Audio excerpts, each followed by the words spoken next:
টাঙ্গাইলে মায়ের ঘর কবিতা উৎসব ২০২৬ উৎসবমুখর পরিবেশে অনুষ্ঠিত হয়েছে। চ্যানেল এইচের স্টাফ রিপোর্টার ইমাম হাসান সোহানের তথ্যচিত্রে থাকছে বিস্তারিত। মাটির মা ফাউন্ডেশন টাঙ্গাইল জেলা শাখার আয়োজনে শুক্রবার ৯ জানুয়ারি টাঙ্গাইল জেলা শিশু একাডেমি মিলনায়তনে দিনব্যাপী এই কবিতা উৎসব অনুষ্ঠিত হয়।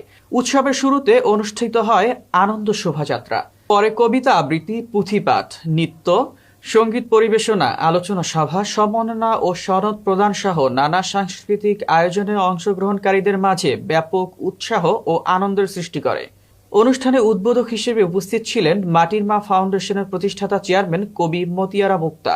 প্রখ্যাত গীতিকার ও সুরকার ফিরোজ আহমেদ বাচ্চুর সভাপতিত্বে অনুষ্ঠানের প্রধান অতিথি হিসেবে বক্তব্য রাখেন মাটির মা ফাউন্ডেশনের কেন্দ্রীয় কমিটির উপদেষ্টা কবি বাদল চৌধুরী, জাতীয় আবৃত্তি শিল্পী আরিফ আহমেদ এবং কবি সারিও রত্নার যৌথ উপস্থাপনায় আয়োজিত এই অনুষ্ঠানে আমন্ত্রিত অতিথি হিসেবে উপস্থিত ছিলেন টাঙ্গাইল জেনারেল হাসপাতালের আরপি মেডিসিন বিভাগের চিকিৎসক ডাক্তার মোহাম্মদ কামরুজ্জামান। অনুষ্ঠানে স্বাগত বক্তব্য প্রদান করেন মাটির মা ফাউন্ডেশনের টাঙ্গাইল জেলা শাখার সভাপতি আরিফুর রহমান। বক্তারা বলেন, কবিতা ও সংস্কৃতির মাধ্যমে সমাজে মানবিক মূল্যবোধ জাগ্রত করা এই উৎসবের মূল লক্ষ্য।